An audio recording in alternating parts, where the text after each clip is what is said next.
Hey friends, welcome back to Leanstead, and we are sharing today that we've started a new batch of quail eggs in the MaticoopX 30, and we ran into a new problem this week. So first I'm going to share Michael's unboxing, and then we're going to talk about the problem that we had. Yeah, this one we got from Conecuh Creek, which is south of us, a couple hours from us. And they had some really good options, and they had their lines are from some pretty prominent people. So I was in Stuff that I didn't even know to consider or look at. And we'll talk about some of those different lines a little bit later. But so we just got another batch of quail eggs in the mail. So I'm going to do an unboxing real quick by myself. Looks like they used a party mailbox and just cut the height down a little bit. We will see how it's packed up.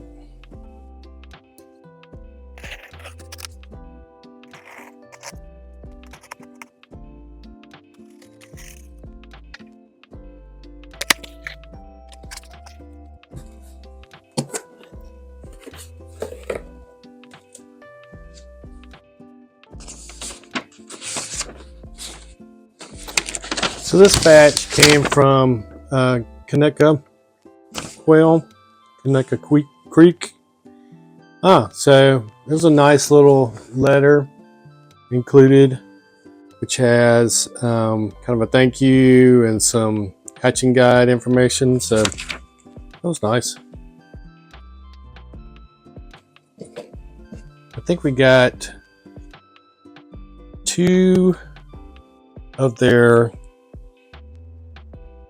36 count his choice. So this is 1, 2, 3, 4. There's 20 right there.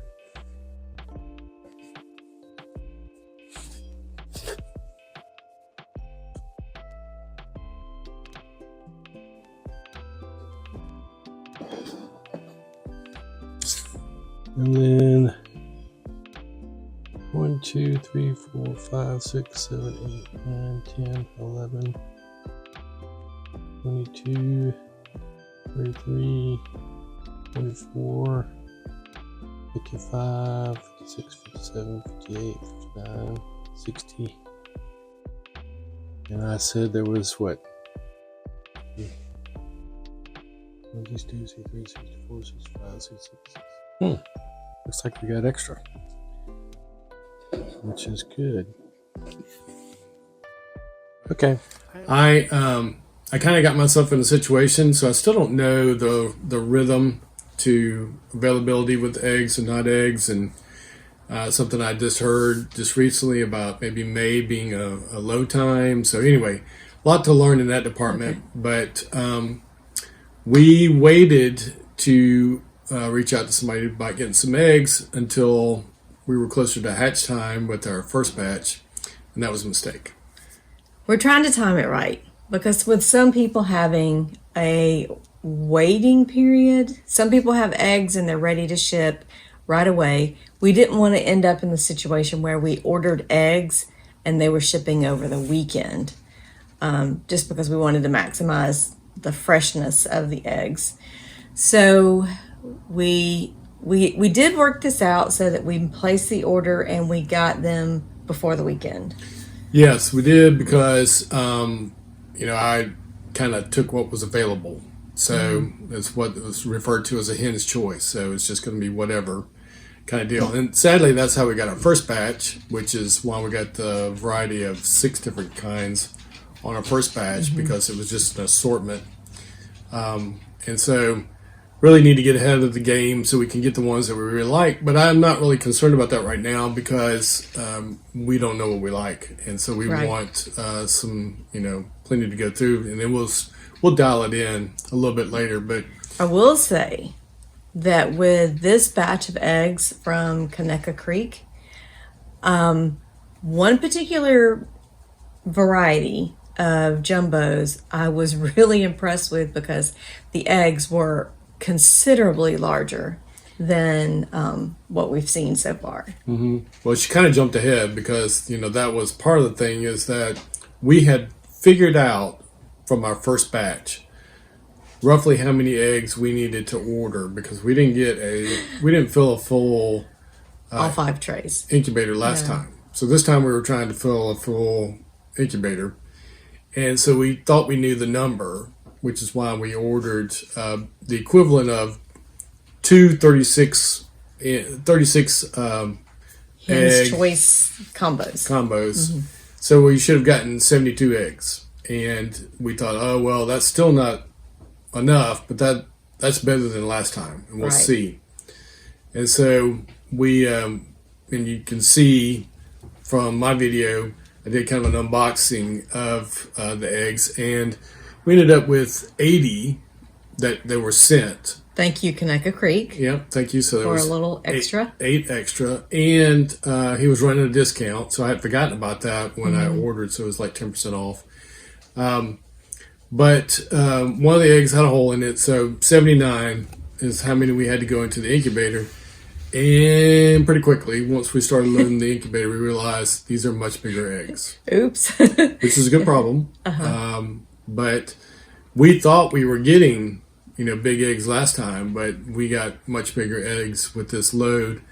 And therefore, we filled all 5 trays and still had something like 9 It was about 10 extra eggs. So then the question is, well, what do we do?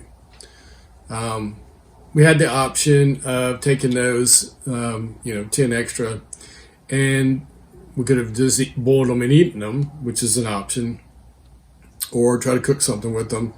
But I really wanted to try to get as many eggs in there as possible. And so we did a bunch of jumping in on forums and asking questions. And of course, everybody has an opinion. And it doesn't seem to be anything that's like 100% solid. So And no 2 people seem to agree. What some people suggested, when I'd heard of dry hatching before, but they suggested going dry hatch by removing all the eggs from the trays and just putting them all on the bottom. So there would be no turning if you do that route. Well, I wasn't really sure how I felt about the not turning part, but obviously people have done it this way before. And I go back and forth to like, what does a hen do with their eggs? They don't like stand them up on their point. And rotate them every 3 minutes. And every 30 minutes rotate them. So there's a whole discussion about what's natural, what's nature, and what's not. I was very reluctant because I was concerned that first of all, I thought dry hatching meant adding no water and laying them on flat. So I had the misunderstanding of what dry hatching actually was. And my concern was that we could potentially lose all of the eggs. And we're not guaranteed that anyway. True. Your main concern was to maximize the number of potential. What people, especially if you have chicken eggs going into a Maticoop, there's a height issue because in the center is where your fan is. And it drops down if they a get little. too high when they're rotating, they'll knock the fan. So we went back and forth, ended up just stacking the 10 in the middle. Even though we have the fan in the middle, when you look underneath there, you can see we had clearance. And there's a way that you can test your rotation. So we hit the button, let it rotate one way. Forward, the back. Now, unfortunately, a couple of eggs just kind of rolled a little bit, but they weren't going to roll very far. It's kind of one of the reasons why we put them in the middle is because when this curls up this way, the egg can only roll so far and it's going to touch. Anyway, it wasn't hitting the fan either direction. So we're like, well, we've already started, so let's see what happens. But there is the whole, at some point when we got more eggs than we know what to do, we're trying to do a hatch where we just put them all in the bottom. One of the reasons why I was interested in trying dry hatching is because last time I spent a ton of energy trying to get the humidity in the range that people, said to be in. 45 to 50%, and Either it was going way up or it was going way down. I was having probably, I don't know. It was both. It was a nightmare to try to get it dialed in. Now we did have a decent hatch rate, but we don't want to judge that one at all because our eggs kind of got lost in the mail and a bunch of other things, and so there's that. But this time we'll see, because we are doing dry hatch. Maybe some people call it a hybrid, because we are doing the current setup 14 days. We're adding no water right. whatsoever. So we're not even looking at the humidity or being concerned with it. We're looking at it, glancing at it every once in a while, and it's maintaining 30. But before I was constantly, because we were rookies at it, we were even getting up in the middle of the night and dialing in the water a little bit. But this time, I'm just not thinking about it, because people say I put them in and I turn on and walk away and wait for the 14 for 2 days. weeks. Yeah. So we're only about, I don't know, we're not really halfway through. We're about on probably starting day 6 now, I guess. Friday will be 1 week. So we're at day 5-ish. Ish. Yeah. So, we'll see. I really want a good hatch rate with this, because there's some in there that I'm really interested in, especially the fact that some of these are quite large Right. eggs. And we have one that I never would have picked out, but according to Connecticut Creek, that is the, I'm pretty sure they're the red pansy.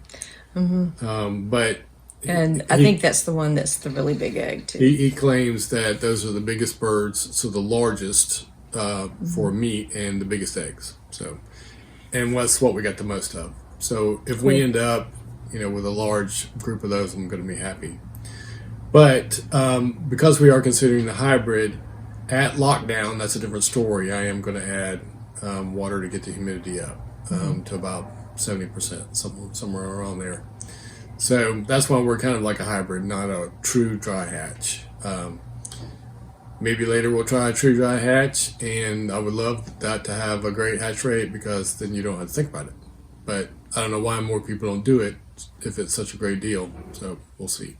Probably because we bought these fancy little incubators with little water bottles built in, and we feel like we should use them. Maybe. We're also in Alabama. Right. And it's hot and sweaty outside. Not everybody has the humidity that we have, even though it's not high humidity yet, but it will be this summer. It's not, but we also, currently, we're not running the air conditioner. Now that feels like it's about to change. It's pretty stinking hot right now, but that changes, and we'll see. But we're also, ready to get more of this outside, and we don't have any rain.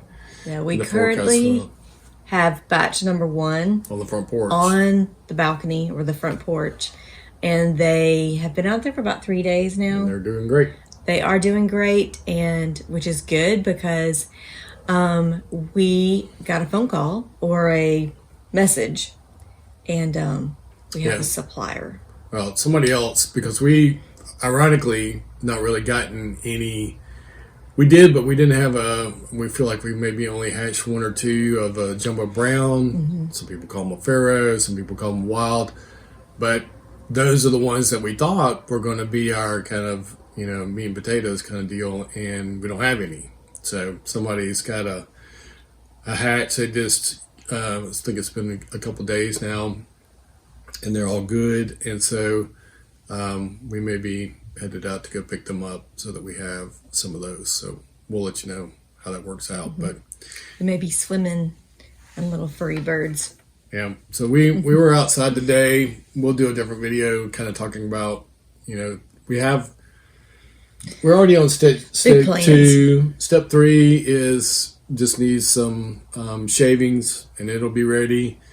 Step 4 is a kind of a different story, but I have a simple solution, not super simple, but I'm waiting on wire. So when you say step, you're talking about moving the birds. Okay. Incubator, initial brooder, brooder, kind of calling a grow out, and then the next will be where they would lay eggs and that kind of stuff. So we don't have that ready yet, but we Of course we don't. we have that plan. Yeah. And we have enough, most of the supplies. One of the things I didn't expect was how hard it was to find the wire. Mm-hmm. And, I've run into this stuff renovating houses before, so I should have known better. But we found some, didn't pull the trigger, 24 hours later, not available. So hopefully we got some that should be arriving at our daughter's house on Thursday. Funny that we could get it to her house faster than our house, but anyway, Right. just gives somebody an excuse By like to go 9 see days difference. grandchild. Yeah. Yes. So step 4, we have plenty of time to get it ready, as long as the wire actually does show up this week. So the rest of the stuff we kind of have here. Hopefully. We also have a dog that's pacing back and forth and Sorry about the knocking the camera. motion sickness there. Yeah, as you can hear now, he's getting a gallon of water to drink. So hopefully we are about to jump in the car and go pick up some more little birds. And we will catch you guys on the next video. Yep, I'll give you an update then. Y'all have a great one.